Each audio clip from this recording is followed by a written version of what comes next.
Reporting. We are live. Hey, good afternoon, John. Howard, good to see you. Semi Yeah, well. yeah, I'm doing okay. I'm recovering from a pulled back, a lower back issue that has got me sort of a little messed up. That's something we should talk about at some point is chronic pain, Hopefully, it doesn't become chronic, but or at right least now, pain, dealing with pain. pain. Yeah, as we That, get older, these yeah. things start to happen. You've had your issues this year as Oh, well, yeah, for last year as sure. well. Yeah. And, it'd be an interesting episode, but we're not talking about that today. No, no. We are talking about what? We are talking about decision making, Decision making. What is how that? we What does make that even, decisions. what does that even mean? I mean, obviously that's, yeah, I think we talk about just keeping this broad necessarily, but, not decisions necessarily in business or anything like that. Right. But it could be. But I think the general process of making decisions. And you said something really interesting last night. You said you thought you were really good at making decisions before, but now you're terrible at it. Yeah, and then I thought about that in the shower today, where I do some of my thinking, and I thought maybe I'm wrong. Maybe I'm okay at decisions, and maybe it's not as bad as I thought. But what made you think that last night? Last night, I was last night I was probably thinking about my injury and how it's got me a little bit laid up, and how I, you know, decided to deadlift probably more than I should have that day. And Oh, was that so? Was it from a deadlift that you hurt your back? it was from a series of deadlifts that I was doing in a workout, a CrossFit workout. And You're it was old, Howard. You can't be doing that kind of stuff. You can't be lifting up that much weight. You might Dude, break yourself.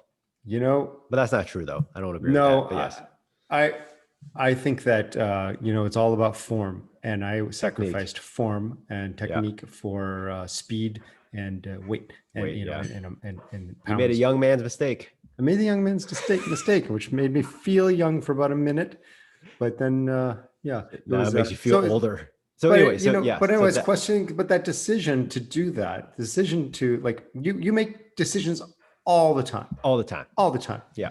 But I and a lot of times I know I'm making a bad decision. I know.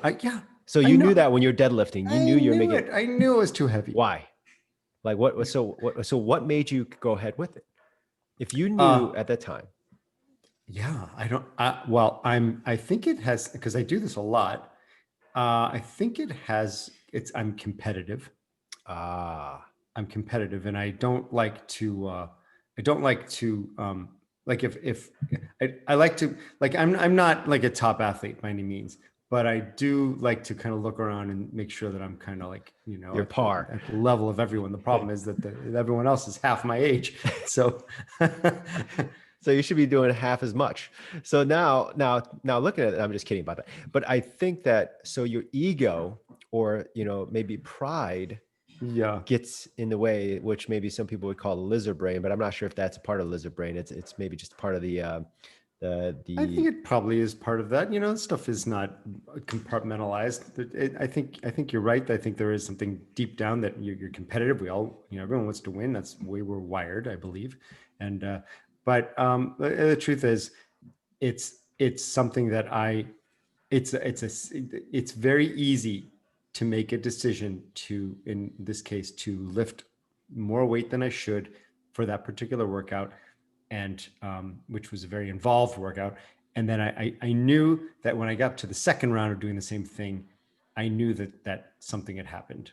So I lowered the weight. I did. So you felt something. And I felt two things. I felt pain and regret, and that was the decision. So basically, pain. You felt pain, physical pain, and emotional pain. And it's like, when you make a decision, I'm sure you've experienced, sure our listeners experience this. You make a decision, and it's a bad decision, and as soon as you realize it's a bad decision, it's too late. You wish that you could roll back the calendar, or the clock. You wish you could just go back and undo that. And that was one of those things. And this has been going on for over a month now. I've been feeling this, weird lower back issue, which goes down into my leg and all that. And I mean, it's serious. Like you have a hard time walking now, right? Like it's Yeah, affecting your walking. walk. My walk is, and our walks. Yeah. I can't do that as well, and It's because my uncomfortable. foot goes numb. Yeah, yeah. So I'm getting I'm getting help with that. Medical help with that, and I think it's going to be fine. It's a temporary situation. It's not, it's But not like still, it's frustrating. I mean, it's frustrating. yeah, It's sure. frustrating, and it was, and so But you're not just that's. frustrated at the what's the aftermath. You're I'm frustrated frustrated at yourself. myself for having made that little decision, just tiny little decision.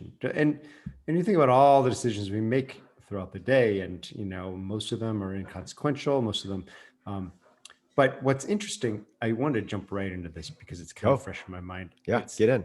about decisions. It's that, you know, I I do spend some time of my life talking to business owners about their processes. Yeah, And one of the things that I like to tell them, and I need to take this advice myself, we all need to, is that most decisions don't need like sort of this executive process where you're picking between one or the two and you don't know what they're, most decisions should be informed by data or by common sense, or and that's where I get tripped up. That's where I think lots of people get tripped what do you up. mean by that? What I mean, it needs to be, because a lot of people say that, and I Mhm. think a lot, but the problem is, I think a lot of people don't quite know what I mean. So, what when you say that, or what the speaker who says it Mhm. knows, we don't know what they mean. So, what when you say it needs to be informed by data, like what does that mean? What does that look like in like a practical example that you have? Right. Yeah. Well, in my case, the weightlifting, I should have known that weight for that particular workout was too much. I knew that. How I did you knew know that that. though? Because I knew that because because I have experience. I know that I know that it's cold out. That the gym is cold. That I wasn't fully warmed up yet. Um, got I it. So it was started in the with a lighter beginning. It was weight. in the beginning of your workout, Hmm. and you Yeah. hadn't warmed up as much, and Right. you don't usually, and it was a much higher weight than you're used to in general. So Yep. starting off with that was not a good idea. So that you Exactly. had And that data point. I had the data and I ignored it.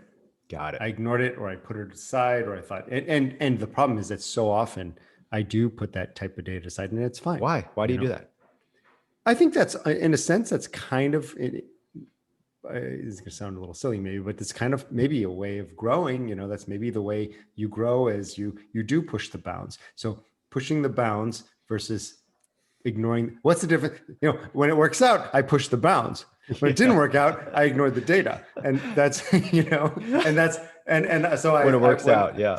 before I did the lift, I was pushing the bounds, and I was like, oh, I'm awesome. Yeah. And then I'm in pain. I'm regretting this moment.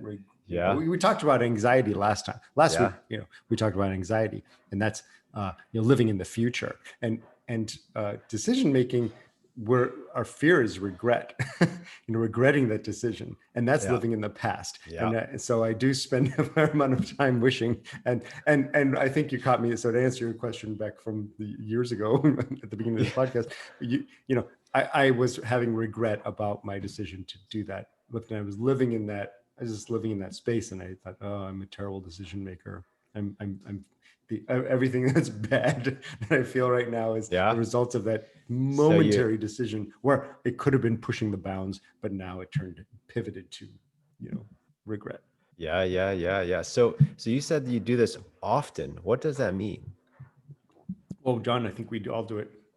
We all do it often. To think about the number of decisions we make throughout the day that are, from crossing the street, thinking that, maybe crossing when the light is red, when we're just kind of, we don't, try making that eye contact with those other drivers, all these things that we do. They're like, well, what does that mean? And, Sure. the assumptions that we make. And the problem is most of the time it goes fine. Most of the time it goes well. And we don't think of those as Yeah. decisions. We just move on. And, but, we have these moments where it doesn't go well. And I do question my decision-making processes often lately.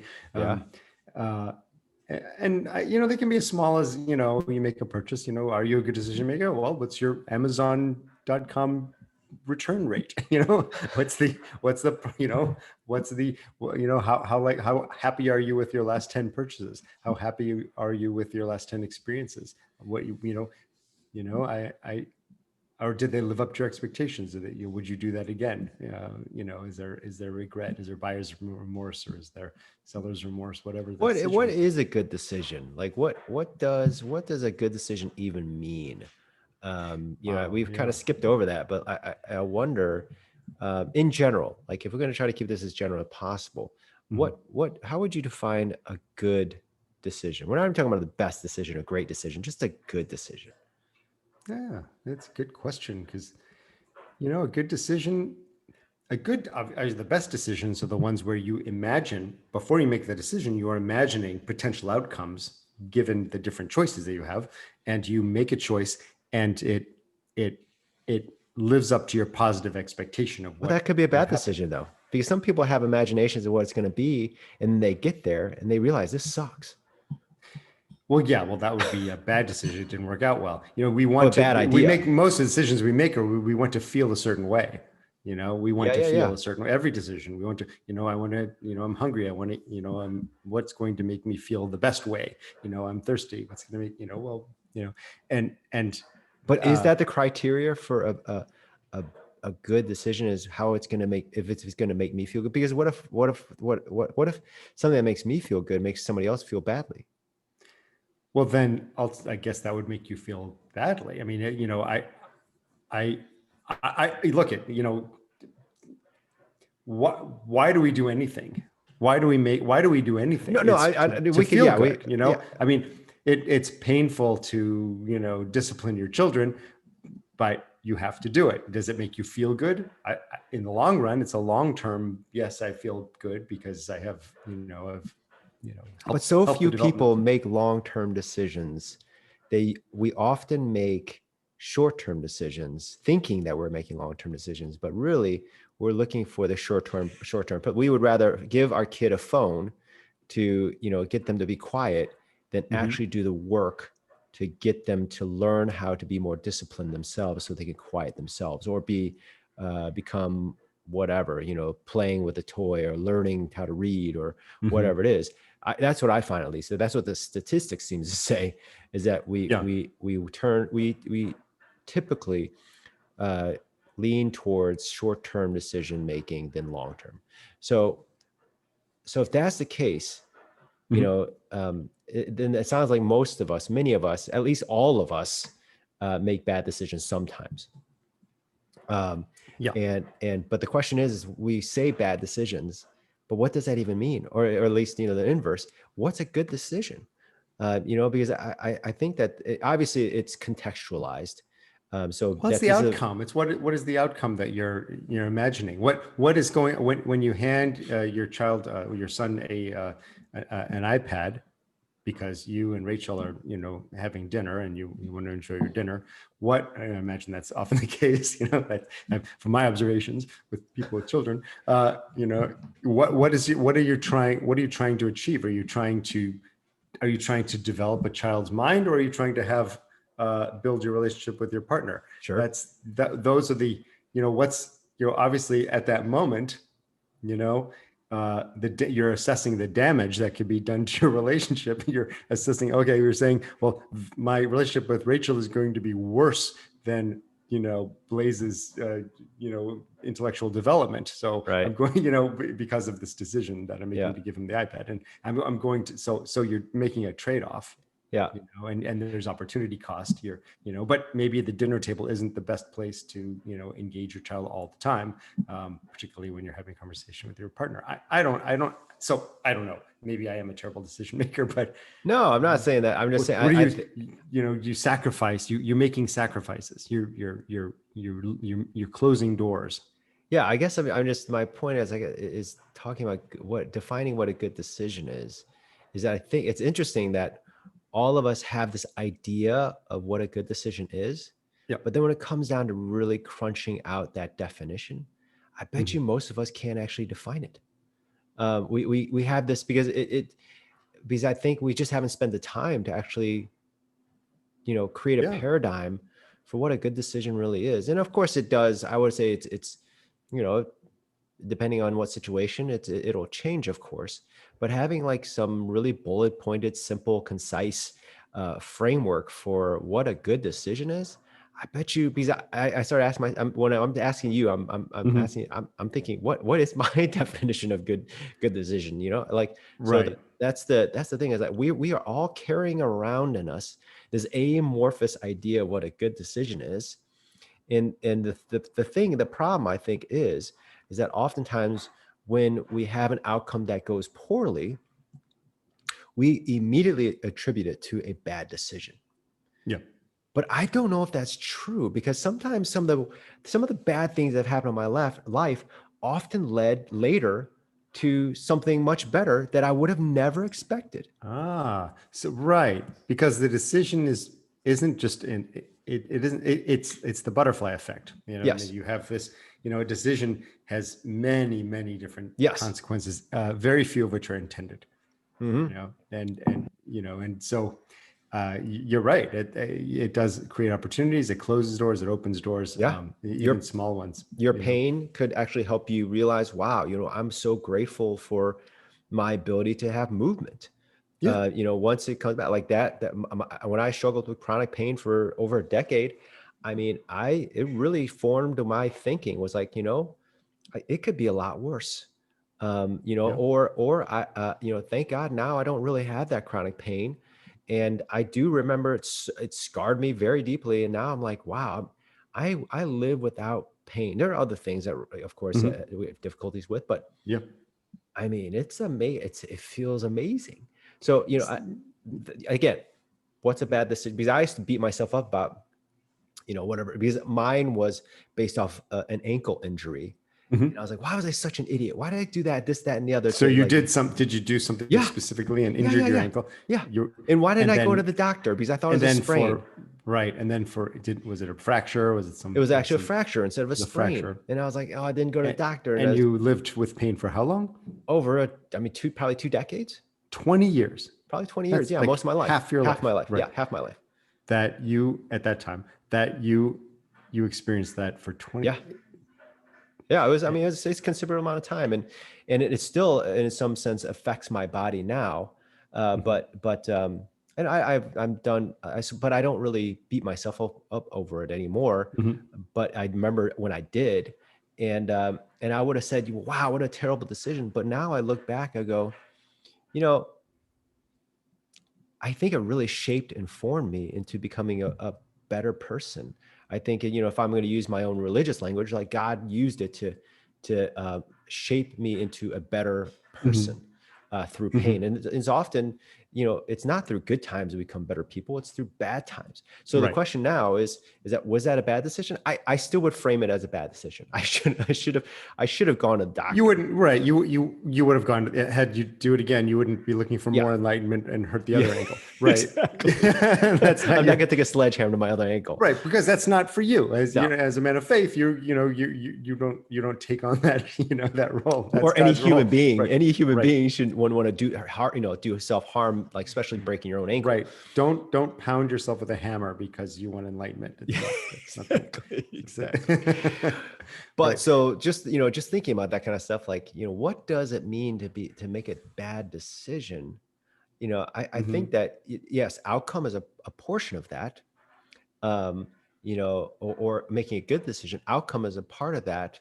But then there's also the equation of, like, what does it mean for outcome for not just myself, but for others?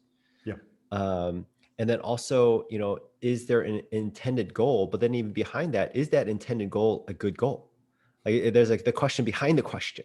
So you think about the first big decision that you made in your. Well, I will speak for myself. The Yeah, first big decision I made in yeah, my life was what college to go to. yeah. It was Big, a huge decision. huge decision, Yeah, and world shifting. it's a universal decision for people of sort of our generation and Yeah, in our cohort. I think it's common. We why there's thousands of colleges, and then it's not just college. You don't have to go to college. You can go to the military. You can go get a job. You can yeah, whatever. yeah. And How did and how did you make that decision? hot. So I'm thinking about this, and I'll tell you, it was a crazy story. I I made this.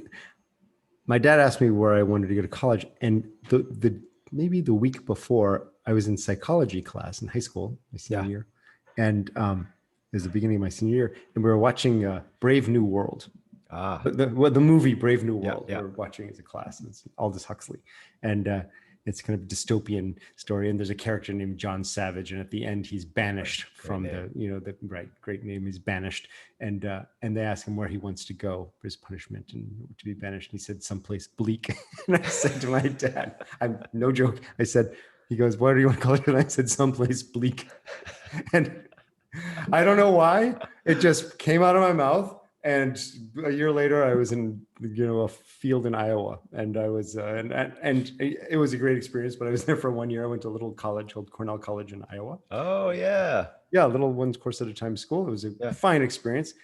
And what's interesting is that was a crazy decision to do that, because I was What? completely out of my element there. It was a little So what school. made you decide to go there instead of anywhere else? Yeah, well, so the decision, so it started with that. I started getting this idea that it would be kind of romantic to be out in the middle of nowhere, in Yeah. my mind, out in the Yeah. middle of nowhere, and that it was cold and bleak, and it was really, so that I So wanted that to go. really, It that really idea did. really liked you. It started that throwaway comment that I made to my dad strangely informed It the shaped you. It choices. shaped that thought, It or the shaped shaped the that idea. thought. Yeah. It did something. It had some Yeah. influence, Yeah. and it led to that. Fascinating. A crazy, not a crazy decision. It was a fine decision. I think really, in many ways, colleges, it doesn't really matter. I mean, in the It great scheme of doesn't, things, but it does. Like it doesn't, but it does. It's everything. But you don't. It's like your peers are very important. Yeah. Who you meet, those decisions, Experiences who that you're you formed. had. Many people meet their spouse. Yeah. All these things. But the truth is that you don't know what that outcome is going to be. No, you don't know if you So went if I'd gone someplace to, else. right, if I'd gone to Drake, or if I'd gone to, I ended up going to WashU, but I met great people everywhere I ever went. I've met interesting friends, and and they've changed my life. Then, and the decision to transfer away from the school, within shortly after, Which is another huge decision. Huge Why did decision. you decide to do that, and how did you make that decision? So this is boy, all kinds of reasons why, but I'll tell you, I was very shy. I had a really nice roommate, but he was going to be, this is a crazy story. He was going to be living with his girlfriend. Had a serious girlfriend, and I had plenty of friends. I had lots of, I had a girlfriend. I had all kinds of great social connections. But honestly, what happened was this is crazy. I was afraid to ask someone to be my roommate. I was shy, and I was afraid of rejection, and that played into it. It's so all of this fear. It's not really about I guess it's about decisions, but the decision was based on a fear of being rejected by. Interesting. Yeah, it was it was kind of. It's not a great moment in my development, not a great moment, but I'm sure people can relate to that. Oh yeah. So it was a social anxiety, and it felt like I could, and I was thriving at the school. I was doing quite well, actually. But it was just the moment of where I was going to live next year and who I was going to live with. It was overwhelming. And it just was so easy just to kind of pull that release valve and eject from that experience. So to talk about that, like, kind of unpack that release valve and your thought process to it. Because I thinking about that about decision making, so many of us, sometimes it's not even decisions already been made because of the framework from which we work. Yes. Right. So I already had a foot out the door. Yes. In my mind. Yes. Yes. So it's like and just would kind of just get a general statement about that is that I think so many of us operate. We have an operating system. We have a MO, modus operandi. We have a way of moving throughout the world. And a lot of times is based off of certain frameworks and emotions that we feel. And Yeah. a lot of time, I would say a good majority of us probably is based on fear. Fear is a huge, it was always been a huge driver for me Yeah.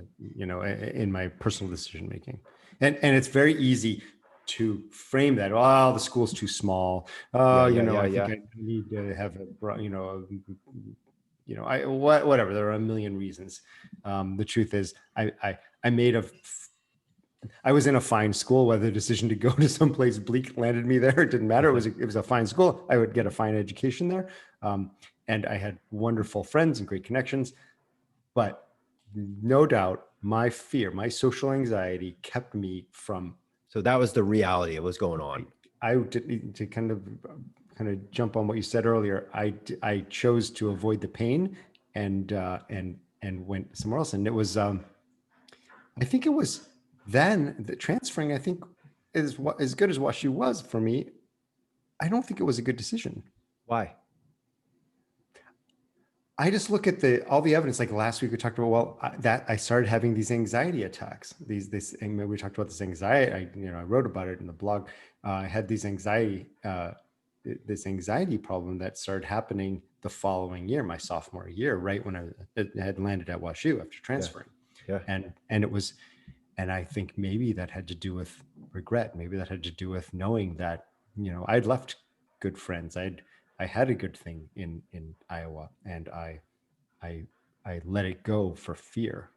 Interesting. And now I'm in a new place, and I have to reach out to people and make new friends and be, what did I trade off? What did I just, I just disrupted a whole lot of. What's interesting is that when I made the decision to leave, a number of my friends fell in line and made the same decision to leave as well. Really? I think I started something that was not positive.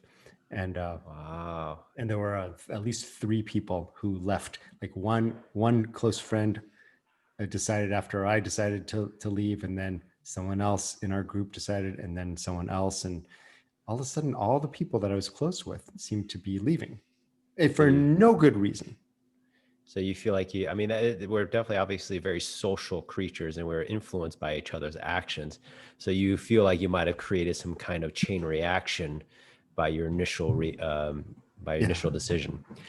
I don't want to discount their own decision-making process, but what would have happened had I reached out to all of them and said, let's rent a house? Yeah, it would have been a blast. It would have been a blast.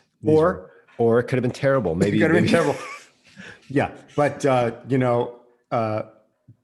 whatever, right. And great things came. I've met great people at Washington University, and and much of my existence, I'm sure I would not be sitting here now if I hadn't made that decision. I might have been sitting in a place much better. maybe, or maybe not. Who knows? Who knows? The decision that was years and years ago, and I know that I live with that decision, and just about every decision that follows made me who I am. So how did you learn from that? Did you, as far as like this understanding, because it sounds like you have a very, you have a very strong self-awareness and ability to face like certain facts or even difficult things that I think most people would have to say, oh, I made that decision out of fear. And I think that's a really hard thing to face. It's hard. I'm stumbling over that, trying to tell that story and try to be honest about it. Like, why did I leave? I left because I was afraid to say, will you be my roommate? I was afraid to do that. And, and that fear, maybe you could say, well, that fear opened up opportunities because I went to Washington University and I met other people, and, and these great experiences landed me where I am. Yeah. I don't know. But from that, like, how do you make decisions now, knowing all that? So obviously there's other decisions you made in the past, I'm sure you felt, some kind of regret about. Like when you're making this, not the micro decisions, but like bigger decisions, Mhm. life-changing decisions type of Yes. things. How, what are you going through in your mind, or kind of like self-talk that you're going through to help mitigate against the fear or whatever it is that you struggle with? Like, what do you do to make a better decision? Well, I think about the good decisions I've made. I think generally from my experience, like, okay, so my business partners and I we sold a building Hmm. this past summer. Yeah. That was a big decision to Yeah. do that, Sure. to let go of that investment and move on. And the decision is, we meet and we talk about that and we talk about the pros and the cons. And I think talking to my partners about that was a very good decision. That was a good, you know, airing out everything Yeah. getting down to the bottom. What are we trying to achieve? Let's calibrate and make sure that we're all on the same page, that our price, that we all agree on the lowest price that we would accept, that we all, all the things that you do when you're making a business decision. Yeah. It's collaborative. Yeah. That decision, I have no regrets about that decision to sell that building. At Interesting. this point, it's been half a year now, Yeah. and since the closing, and I don't regret that one bit. So I feel like that was a good decision, and it was done in collaboration with people I love and respect. Yeah. But Do you make a lot? Do you seek advice for those types of situations? Let's say you're not, in a business together or with business Mhm, partners. Let's say this is a decision, really it's based, for you, but do mhm. you seek outside counsel in those types of situations, or make it a collaborative type of thing, or how do you do that? I don't think I do enough. I think that I suffer from impulsive decision making Ah. often. This maybe even an assumption that I can undo it quickly and easily, Hmm. which isn't the case in business. Even in my little business, it's uh, a lack of kind of I kind of lack a strategic plan, which is something that we should probably talk about someday. It's a good Yeah, sure, topic. sure. Uh, um, I think that I think there's a lot of distraction. There's a lot of variables and a lot of interruptions that I have in my life. Little, from the phone and all these, Yeah. so many inputs that it's easy to put off decisions or just make them just to check them off the list. Yeah. Yeah. If there were a list, and there's no, Yeah. so I would say that I'm guilty of not thinking enough and not reaching out to others for fear of bothering them, for fear of insulting them if I don't take their advice, all these things. There's so many things that keep us from making the decision, from seeking outside counsel. Yeah. It's Yeah. just, and it's also very easy just to make the decision on your, on a Yeah. hunch. Without troubling anybody. Yeah. And I think that's why I really think that decision that I made with my business partner to sell the building was very good. It actually followed a very mature and logical path. So And it sounds like it was very intentional. yeah. It had a multivariance of voices and Hmm. ideas, Yes. and so it really created a much better atmosphere for um, coming to a better decision. It was beautifully put, because that's exactly what that was. And I can say there are no regrets, and the process was fairly smooth, and my Hmm. partners, I remained aligned and remain aligned now about Hmm. that decision. So uh, proud of that. Yeah. Um, yeah, proud of No, that. that's good. I mean, Yeah. Oh, I think that the whole idea of finding outside counsel or advice. I think a lot of people do it naturally. Like some people just kind of mhm. grew up with that type of um, kind of mindset. Yeah. Whereas for me, I never had anybody to get advice from. Really? Oh no. I mean, my family wasn't there to give me advice. My mom was not, my mom's like this Mhm. most, you think you're introverted. My mom is even more introverted than you.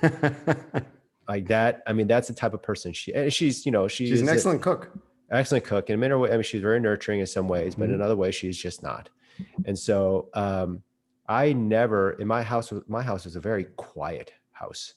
You know, so I didn't. Wasn't a lot of arguing, wasn't a lot, or was there, or It was was it just there was not just because my mom's introverted. It Mhm. just wasn't So it's just much. quiet and Yeah, other than TV. You know, I would love watching TV. right. Mhm. So you know, it wasn't that, you know, you didn't, because a lot of times if you like with kids and parents, the parents are the ones that are kind of teaching a framework of how kids should be making decisions. Yeah. And it is often collaborative. It is often like, you know, between, you know, a mentor mentee type of kind of dynamic. Yep. So, but I just never had that. So I was always having to make decisions on my own. Like my college experience was, I had no idea. Like mine was a split second decision. I was going to Where did go. you, I went what, to tell me, Truman State okay, Truman University. State, Kirksville. Yeah. Yeah, I knew. So my Fine decision, school. I was never a great student. Mhm. I started becoming a better student in high school. And then just out of, I don't even know, it was about it by an influence of a history teacher. He was a Mhm. great guy. And Mhm. I was going to I didn't want to go to Mizzou because I knew if I went to Mizzou, I Mhm. would probably end up partying way too much. Um, Yeah. yeah, I would, Yes. wow, man. And then I was going to go to maybe a Christian school, but I decided not to go to the Mhm. school because I was kind of like flirting with the Mhm. religion at the time. And then, but then I ended up getting into Truman because I didn't have the grades for it, but somehow I got it. And So it sounds like that was a, so it sounds like that was a process of deselection, not selection. yeah, probably. So But you looked at the options and the least worst was the one you picked, well, no, you I know? just remember going and visiting. This is the only Mhm. school I went to go visit. I went to go visit Truman. I go, oh, looks cool. Let's do it. Yeah. I mean, like Yeah. it was literally the decision I don't think process. that that's so uncommon. Really? I think I probably had that same feeling when I went to visit Cornell College. It was, you know, hey, there's trees and there's land and there's buildings and there's some red brick and there's a, you know, plaques around. It looks like what I would expect from a college or university. Sounds good to me. There's food and water. You know, it's like you know, what is the who who falls in love with the college they, or who falls out of love because I mean it just seems like there's just what are you looking for at 18? What do I you don't know. I mean, some people have what's very going to high inspire you? aspirations, but you know, when you have the in between kind of people, it's hard to say. But I do think, you know, like even now with the whole, I think the whole thing Mhm. of intuition. You did say intuition, Mhm. and I think that that is definitely one of the major ways I make decisions is through this. You know, I feel them. And I think that's the case probably for most people. They make decisions by what they feel. Right. Um, Right, and that's I think that might be the same the thing that I described. Also, just I make a decision. I quickly make the decision based on how I feel. How yeah. you know, and sometimes this kind of feels liberating to make a big decision. Just like okay, we'll just do it. You know, Well, yeah, I don't that's a know. big decision for a kid. It Where is you're going to it's go? a huge decision. I mean, I don't even know. Like it ended up working out great for me. I loved Good. it, and I You stayed stayed there all there. 4 years. I Yep. stayed all 4 years. It was just it ended up being a really great decision. Good. Yeah, but It's a lovely town, yeah, I mean, Kirksville. It's yeah, manageable. yeah, it was very small. I couldn't get myself Mhm. in much trouble. Yeah, Right. although I did manage to find trouble. I almost flunked out my first year. Ended up getting myself on track, and then I Good. just started crushing it.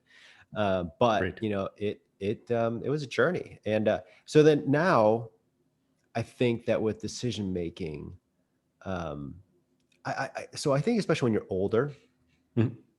and I'll be curious to see what you think. I think people don't have enough abilities to create routines in their life.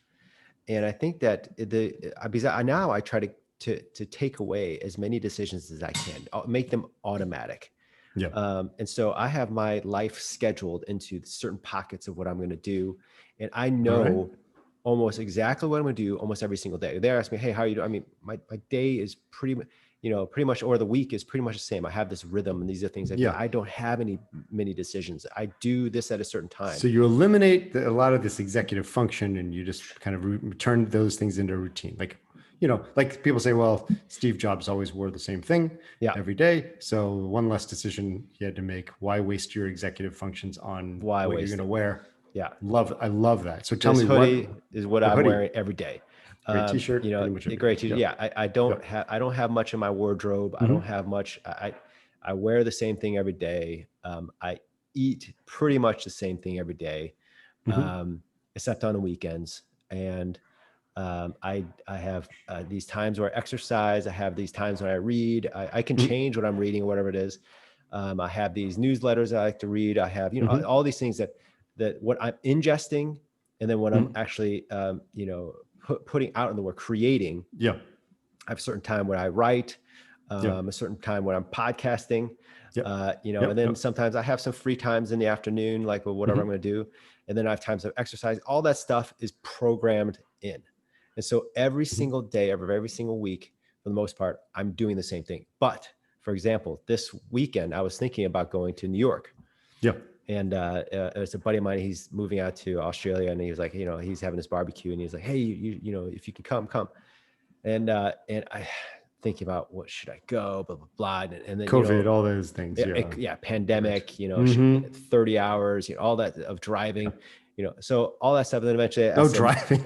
yeah, Yes. I wasn't gonna fly, I was gonna drive. Yeah. And I was like, no, there's no way. I still had to tell him, but I'm not gonna go. And I told him there's a good chance I'm not. But in all that, like, I think that what also made it easier is because I have this routine already. And I think You that don't want to you break the routine. don't want to break the routine. And is that the Now, good thing? it's a good thing, I Yeah, think. but you Like, could frame that as a good thing, or you can frame that as yeah, I can maybe frame it as a bad thing. something, a limiting factor too. Yeah, your life is boring. But I think it's a good thing because um, I think especially when you're later in life, you're. Although I want to see him, my calculation is basically he's moving to Australia. I bet you in a year or two I'm going to be in Australia and I'm going to go visit with him. So I'd rather spend Hmm. that 30 hours on a plane, Yeah. go see him, and then Right. spending like 2 weeks with him and hanging Where out you're not instead all of locked down, and hopefully we have some of this stuff yeah. behind us. And Yeah. I spent a lot more time with him instead of actually Hmm. doing this in 2 days Right. or 3 days Yeah. and Gotcha. barely almost killing myself Hmm. from driving so long. So anyway, so that type of stuff. But in this routine, I go, you know, like it really optimizes life. So do you do that? Do you have a routine or what do you, because it I seems like do. you do. Yeah, I do have a routine. We talked about that Yeah. some months ago. I make my bed. I try to, I have a limited wardrobe, much like Yeah. you. I think that's one of the things that we're similar. Yeah. I think Yeah. we've talked about that before. Yeah. Yeah. Um, uh, my life is probably a little less structured than yours because I don't have a spouse and I don't have children. And Yeah. Yeah. um, but I find myself doing the same kind of things every day, and I don't stress about what I'm going to wear, and I don't stress about what I could eat the same thing, over and over. And I have my exercise routine, which has been disrupted, and I think that's troubling me right now. And but yeah, you're right. I think if making more efficient those decisions and the stupid stuff like what you're going to wear, what you're going to eat during the week, I agree, is just getting that in, having those taking away those so that your brain is fresh Yeah. for the executive functions. Yeah. And I would say the same thing, with work. I said this before. I always counsel my clients. What decisions are you making that you don't need to make decisions? They're just, the data tells you what to do. The data tells you. You don't, marketing decisions, most marketing decisions don't, if you're doing that right, don't have to be made by decisions. You don't have to throw throw a dart at the board and make a decision that way, or Yeah. pick a number or something. The data tells you, Yeah. that if you're doing things right. The tools are out there to limit the executive functions, and really very few of the decisions that an executive should be making they should be making very few decisions throughout the day. Exactly. But those decisions should be critical. Yes. They're critical decisions. I mean, like I think that some CEOs, they make maybe 2 or 3 decisions a year, Yeah. But those are critical they're decisions. critical decisions. And a lot of times, if not making a decision invites potential conflict and problems. Yeah. So the fewer decisions you make, but decisions have to be made, or at least outcomes have to be sort of realized. You have to wear something. Yeah. You have to dress somehow. So the question is, does that have to be a decision? Yeah. It Or is it doesn't just have to be a automated? decision. Right. Is it automated? Marketing, same way. If you're marketing your business, if you split test, if you A/B test, if you employ the tactics of marketing the way, in the modern age, the data will tell you. Yeah. The data will So tell you. what's a decision you're working through right now? We can probably close on this. What's Mhm. the decision you're working through right now? What's your, what are you thinking about? What's going through your mind? Oh, I think a lot of it has to do with my work, my web development What does that mean? business. Do I want to do I want to how much time do I want to spend doing this? Ah, And do I want to throw myself into it more, or do I want to take it more seriously, or do I want to just sort of like have it as a part-time kind of a hobby business? yep. And I get excited about putting myself into it more. Yeah, you do. Um, I do, and then other times I get Ah. I get overwhelmed and frustrated, and I want to throw it away. And I think I've been there for quite a while now. Yes, yes. Right, I go back and forth. Um, I don't. That is a very difficult decision for me. Unfortunately, I'm in a position. Maybe unfortunately, I'm in a position where I don't need it. Yeah, yeah. So that's it's a, that can be a problem. But how how how much should I put into this business that I have, which could do pretty well? I enjoy doing the work. I enjoy Do you? I do enjoy the process. Okay. I do enjoy being the creative process. Yeah. I find it frustrating sometimes, like anything else. Yeah. But I do enjoy it. Um, so basically, I don't really have a good answer. But I think that I wonder, this I'll just make my one little statement. I Mhm, wonder if the waffling mhm. is a statement. It says something. Because I think that, why not spend the rest of your life doing, man, I love this. Yeah, Speaking of feelings, like I want to do this. And I love that idea. that's the type of thing. I don't have You don't have that. that. You need to have that. You need to, it's not, if I had a terrific novel idea, if I wanted to build the better mousetrap, if I had, and I know what it's like to be inspired. I know what it's like to have this drive. I know what it's like to just have that focus and just like, okay, this is what I've experienced it in my life. It's not that I've never had it before. I don't have it right now. I Mm, can't manufacture it. I don't think I can. Um, I have to do something, and this is this checks most of the boxes. yeah. But you're right. If I had, sometimes sometimes I really, they're more like movie tropes or characters where the person is like mentally ill and they're obsessed with this idea. Maybe it's a conspiracy theory or some Yeah. kind of they're just obsessed with it. They're often a character in a movie, and they're kind of a comic character. I kind of uh, envy that a little. Like Envy people who what? envy the crazy drive that some people have Oh, for their ideas.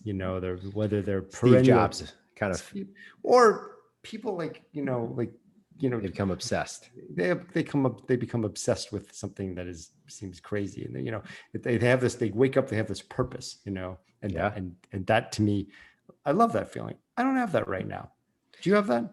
I do. I feel that way about, writing. Yeah. And yeah, I love that. I love writing. I feel like Yeah. that's exactly what I should be doing. Yeah. And so, yeah, I do struggle with other aspects of it. But I think that as far as decisions for, one thing I would say for decisions, I think that if you are able to figure out what you want to do for a decade or two, Mhm. like you really love doing something, that is a Yeah. huge, that's a huge shortcut, or, It's a gift. it's a gift. It's a Yeah, I mean, gift but to I think you have do that. know. I think you do know. For me, I took me time to figure that out. Like I Mhm. wanted to do two things. I wanted to write and I wanted to invest. That was it. Mhm. Yeah. And I still go. I don't get me wrong. I waffle. I look. Yeah. I'm an opportunist. I see something. I Yeah. go, oh, that seems cool. I Yeah. could do that. You Yeah. know. When it gets down to it, like there are two things I want to do. And when I have like little slices in here, I think the podcast Yeah. is part of that too. Yeah. But I think Yeah. that writing and investing, like I love those things. And so writing is such a blast for me. And although sometimes I don't know what I want to write. Well, so all the decisions that so you've made, there are many things that you have a passion for, Yeah. but you selected writing. I selected that. Well, I think I selected me. I started just trying things out, and I started becoming, I was able to, what are they? I was able to get into this focused work. I was able to get into a flow, and in that flow, that ability to just kind of lose myself into the work. I've never really experienced that except in writing, and sometimes in certain tasks like doing things, but most of the time it's writing and creating something that has that power over me. And so yeah, I mean, that's what I found. I feel like, what do I want to do for the next whatever 40 years of my life, if Lord willing I get that, I want to write. Right. And so I think you know what it is. I think or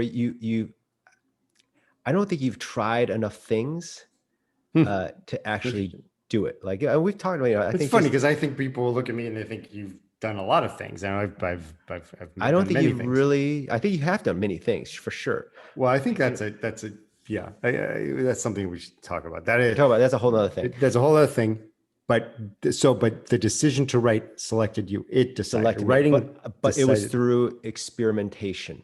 And I just tried a bunch of things.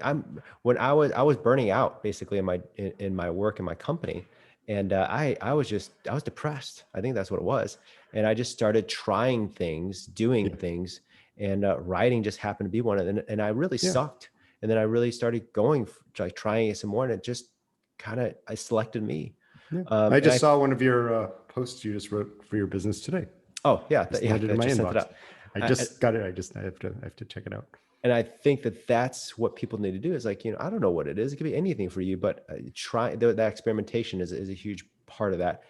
The decision that I was making, I don't know if I have any big decisions. The biggest decision probably was whether or not I was going to go to New York or New Jersey this weekend. Yeah. And I just kind of explained, my rationale through that. But I think, for me, it's right now is something, is this something that's really critical that I need to do or not? But most things aren't. Yeah. And so, so probably most things I say no to. But then, some things when I say yes to, well, sometimes I just like it. I want to do it. Yeah. But I would say, like, especially at our age right now, like if we're not saying no to most things, I don't know. Like, I think Yeah. we should be good saying no point. to more. We say no, we say yes to too many things. Like, that's why people end up being so busy. Oh, I think when all this lockdown ends, it's going to be Real very busy. stressful for me. I'm going to be, because I'm introverted, and when the parties and meeting people and getting together, it's I also my table manners have gone to hell. I can't. Are you picking your toenails while? Oh yeah, I'm just like, I bear, like, elbows are everywhere. So yeah, so I'm gonna have to get used to that. But you're right. I think if you're not saying no to most things, your life isn't really your own. No. And you're giving up a lot of your power. Yes. Good. All right. Well, been good talking. And Good. next week we'll we're gonna write a blog post. You writing a blog post? I think so. Write a blog post. Yeah. I can write one for this week. Okay. I don't want to push you and make a decision. Think about that. Tell you what to do. You got to say no to most things. Yeah. All right. Next week we'll pick up and have a good one. You too, buddy. I'll text you later. I know.